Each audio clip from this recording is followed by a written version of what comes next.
لا يقلق في الحياة من كان له أب، فبالله عليكم كيف يقلق من كان له رب؟ لا تجعل بينك وبين الله واسطة، ما تجعل بينك وبين الله وسيط.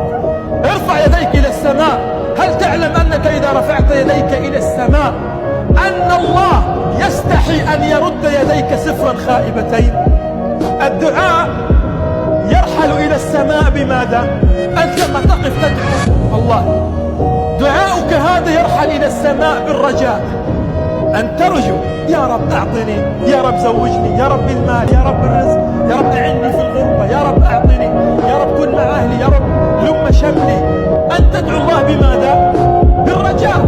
فهذا الدعاء يرحل إلى السماء بالرجاء، فلا يعود إليك إلا بالعطاء.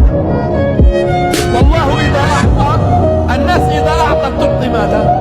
تعطي بالتقسيط، والناس إذا طلبت منها مرة تعطيك، لكن جرب اطلب ثانية. والله أخوك من لحمك ودمك لا يتحمل أن تطلب منه أكثر من مرتين.